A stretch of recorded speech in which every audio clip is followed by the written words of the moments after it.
শুরুতেই স্মরণ করছি মজলুম জননেতা মাওলানা আব্দুল হামিদ খান ভাসানীকে। সেই দিন তিনি ফারাক্কা মিছিল করেছিলেন, সেই কারণেই শুধু তাকে স্মরণ করছি না, আজ তাকে স্মরণ করছি তার দূরদর্শী দেশপ্রেম চর্চার শক্তিকে নতুনভাবে সম্মান জানানোর সময় এসেছে।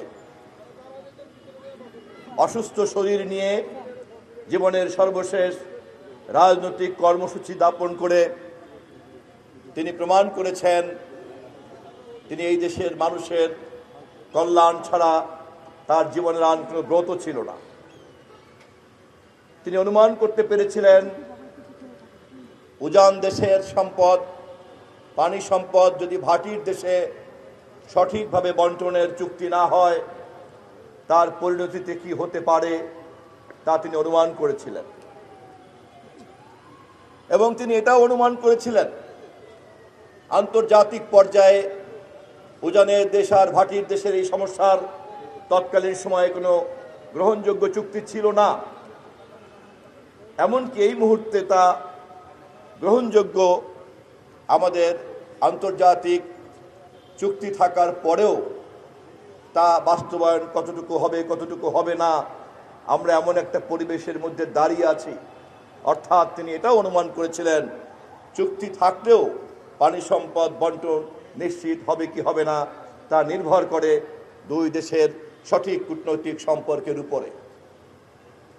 আজ ফারাক্কা দিবসে সেই কারণেই স্মরণ করছি সেই মজলুম জননেতাকে, সেই দূরদর্শী দার্শনিককে এবং এই দেশের রাজনীতির সবচাইতে সঠিকভাবে অনুধাবনকারী নেতা মজলুম জননেতা মাওলানা আব্দুল হামিদ খান ভাসানীকে।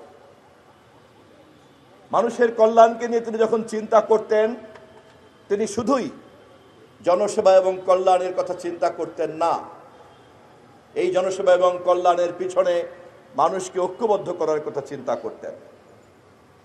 এবং ঐক্যবদ্ধ করতে চাইলে মানুষের ঐক্যের যে সর্বনিম্ন ঐক্যমত তিনি তা খুব ভালো করেই বুঝতেন।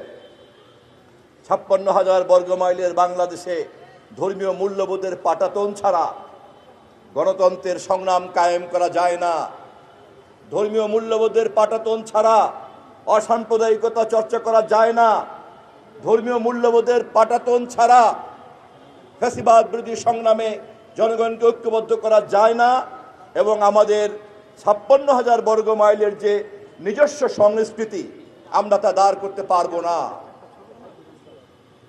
আজ তারেক রহমানের নেতৃত্বে আমরা যে নির্বাচিত সরকার দেশের শাসনভার জনগণের ম্যান্ডেটের মাধ্যমে ভোটের মাধ্যমে পেয়েছি, আমাদের প্রধান শক্তি আমরা বাংলাদেশের সেই রাজনৈতিক দল যারা মাওলানা ভাসানীর এই চিন্তার সবচেয়ে কাছে অবস্থান করি। আমাদের এই সরকারের জনপ্রিয়তা এবং ভবিষ্যতের যে সার্থকতা তার সবচেয়ে বড় কারণ আমরা মাওলানা ভাসানীর ধানের শীষের মার্কাকে ধারণ করি। ধানের শীষের মার্কার মধ্যে যে রাজনীতি রয়েছে আমরা সেই রাজনীতিকে ঊর্ধ্বে তুলে ধরি। মাওলানা ভাসানী মৃত্যুর আগে যখন সর্বশেষ তৎকালীন সময়কার রাষ্ট্রপতি শহীদ জিয়াউর রহমানের সঙ্গে সাক্ষাৎ হয়েছিল, যখন হাসপাতালে রাষ্ট্রপতি তাকে দেখতে গিয়েছিলেন, তখন তাদের রাজনৈতিক আলাপ আলোচনার মধ্য দিয়ে তিনি এই সার বস্তুটি তুলে ধরেছিলেন। ধানের শীষের মধ্যেই নিহিত আছে ভবিষ্যতের গণতন্ত্র, স্বাধীনতা এবং সার্বভৌমত্ব। এবং এই কথাই প্রতীকী অর্থে আমাদের মাননীয় প্রধানমন্ত্রী টাঙ্গাইলে বলেছেন মাওলানা ভাসানী 1976 সনে হাতে তুলে দিয়েছেন ধানের শীষ শহীদ রাষ্ট্রপতি জিয়াউর রহমানের হাতে।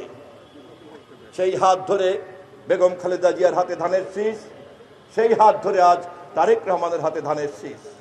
অতএব ধানের শীষ জানে ফারাক্কার সমাধান কেমন করে করতে হবে।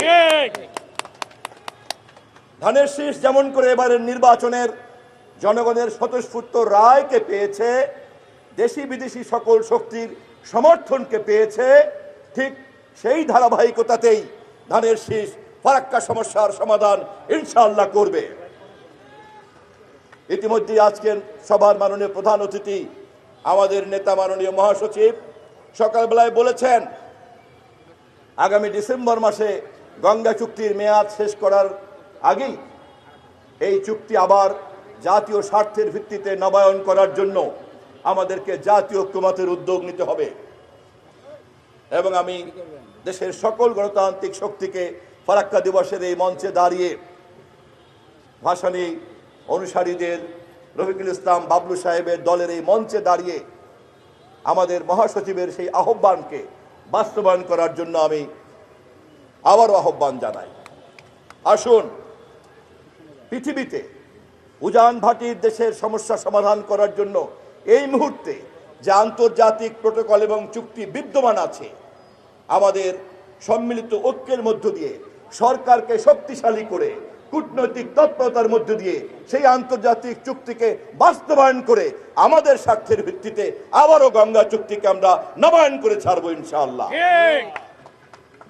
এবং এই পুরো প্রক্রিয়াটি মওলানা ভাসানীর শিষ্য হিসাবে বিএনপির মহাসচিব জনাব মির্জা ফখরুল ইসলাম আলমগীর আমাদের মাননীয় প্রধানমন্ত্রীকে নেতৃত্বে রেখে সম্পন্ন করতে পারবেন, এই আশাবাদ ব্যক্ত করে আমার বক্তব্য শেষ